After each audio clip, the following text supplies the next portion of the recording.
I've always enjoyed doing firewood. Every bit of it. From going out in the woods to harvesting the trees, running the saw. I like the sound of the chainsaw. I like the smell of the chainsaw.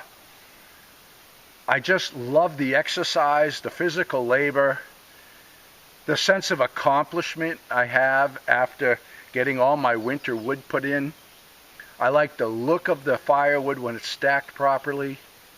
I love every bit of it, and I always have, because we've heated for wood, except for a very short time from 16 to 20, or maybe 21, when I was living in the apartment life while building my cabin.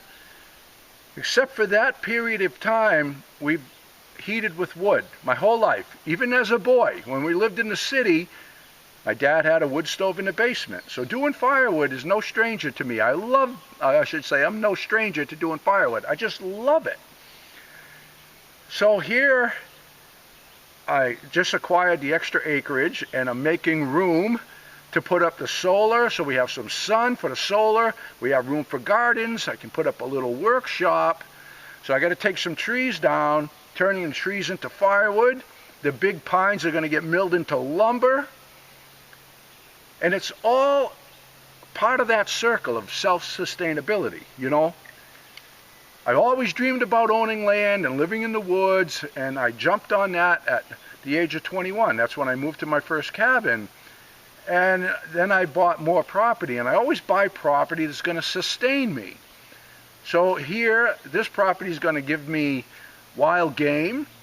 It's going to give me water, stones to build stuff with, timber for firewood and lumber, and I'd be able to grow vegetables and everything else. So it all works. It's all part of it. So, like right now, my log splitter is giving me trouble, and I might have to just go get another one, because I got a lot of wood to do. But if I go and spend the money on another log splitter, I'll split a few extra cords and sell the lumber, pay for the log splitter, and then it's smooth sailing after that. So I love it. I love every bit of it. That's the way to have life. Do what you love and love what you do, and then do more of that. Yeah.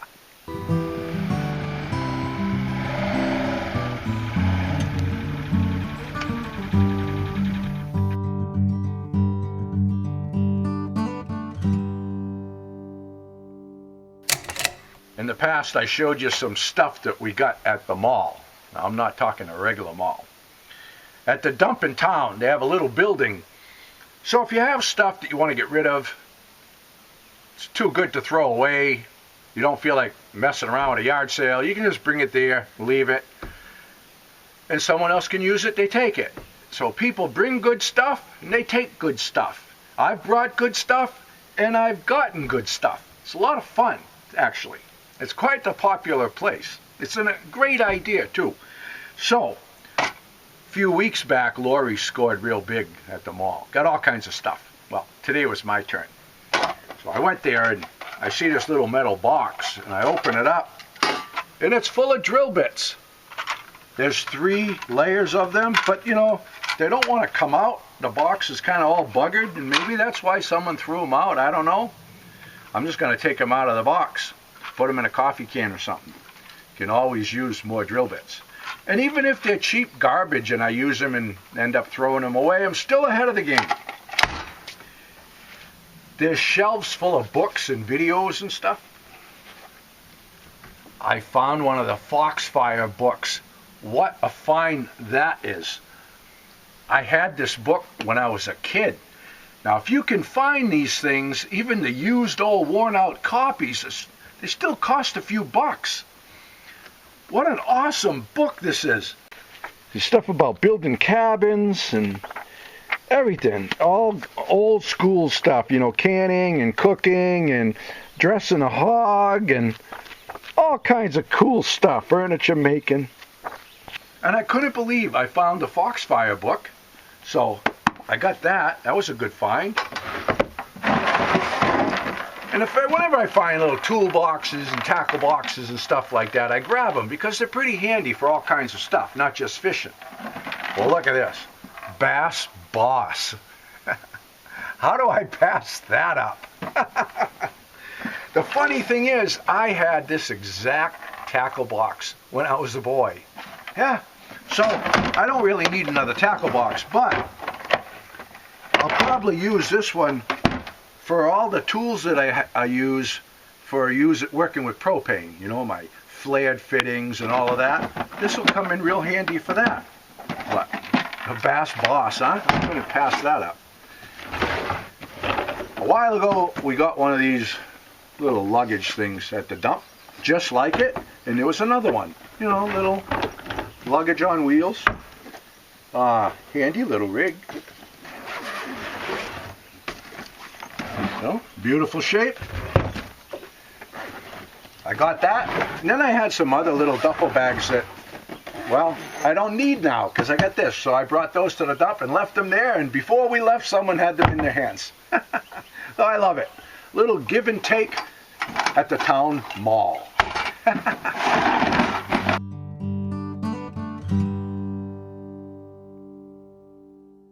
If you carry stuff in the back of your truck or have it strapped to a trailer, you probably have the same frustrations with your cargo straps that I've always had, where you go to grab a strap and then they're strapped to another and they're all hooked like this.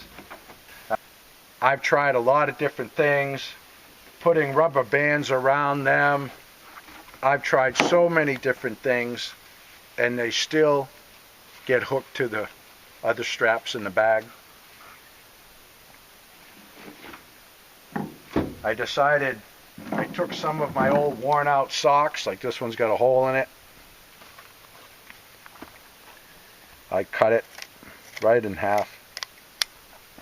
I take my strap, I wind everything around the buckle, and I take a piece of the sock and I stuff this right in the sock.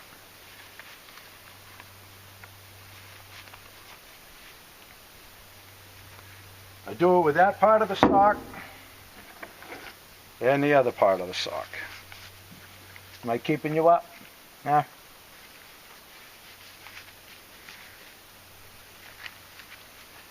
And you just stuff those little pouches into a little bag or something like that there. Eliminates the frustration. Are your cargo straps causing you frustration? Is your border collie frustrated with his cargo straps? Are your cargo straps causing you frustration? Are your cargo straps causing you frustration?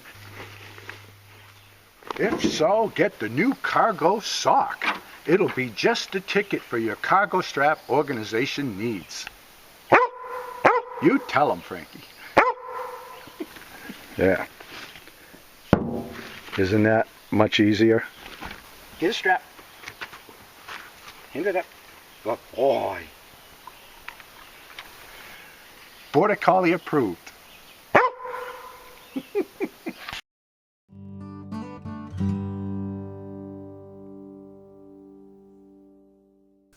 Okay, time for the questions of the week. Last week I showed the fried oatmeal. I've had a lot of questions coming in about that, so I'm just going to do a little recap. The reason I didn't give a specific recipe is because I don't follow a specific recipe. My recipe changes every single time I make it. Okay? But what I do, follow the instructions on the container of the oatmeal. I just make a big batch.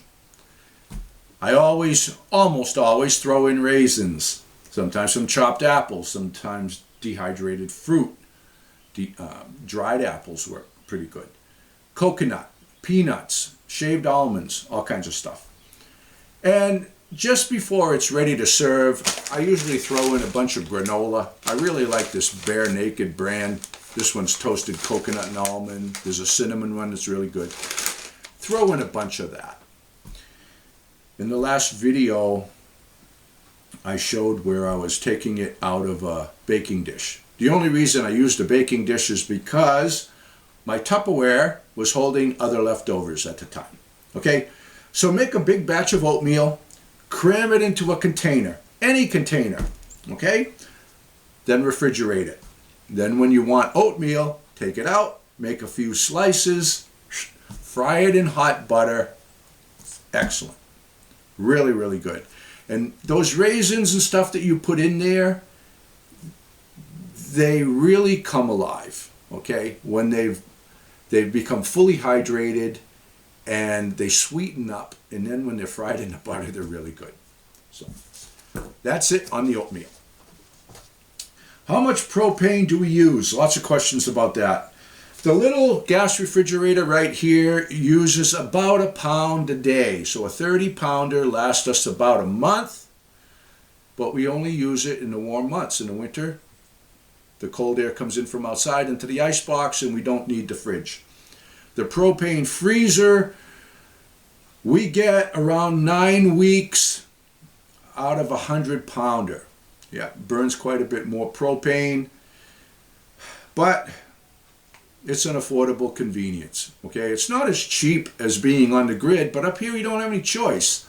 Once all the trees are down and I get my solar, our propane consumption will go way down, okay? What do you use on the interior wood? Do you urethane or stain, etc.? The only time I use a regular urethane is if I'm making a table or a bar top or something that's going to get liquid splashed on it. But for a lot of the trim and my doors and stuff, I use a water-based urethane. I prefer Varathane. I will put that in the description below. And I use louvered doors on the closets here. And trying to use a brush on that, I do a horrible job and it drips through the louvers, so I spray most of my urethane. I have a little sprayer. I'll show it in the description below. It's an awesome little unit. It only costs 40 to 50 bucks. It's fantastic. And I just bought another one. The only reason I bought the other one is because my other one is still in New York. So they are just fantastic rigs. Okay, how can you sell your cabin after working so hard on it? Well, just because I worked hard on something doesn't mean I don't want to part with it. When I was a contractor, I used to work really hard on a house, build a house, and then you walk away from it, okay? Start another one. Chasing my dreams and conquering my dreams requires sacrifices and trade-offs. So sometimes the cabins and stuff that I sell, like this cabin in New York, when I finally do sell it, it's just a stepping stone. I built it, I had fun building it, I loved it, I enjoyed it. I was there the other week, just recently, had a great time, and then it's just going to be a stepping stone onto another dream. Okay, I want to buy more acreage here, so something's got to give.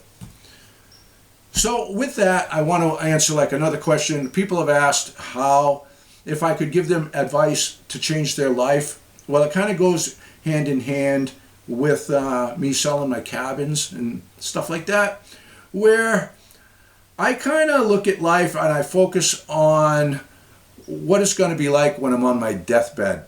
Okay, when I leave this earth, I'm not taking my properties, my cabins, my trucks, my toys, anything, my money, nothing. All of that's going to be left behind. All I'm going to go to my grave with is my memories, both good and bad.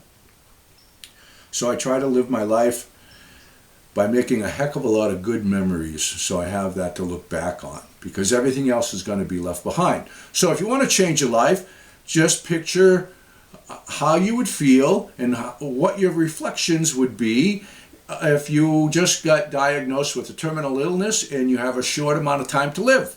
Okay, picture yourself on your deathbed. What do you regret? What would you change? And start making those changes and carry on. Yep. So that's it for now, folks. Enjoy the rest of your Sunday. See you next week. All the best to you, and God bless.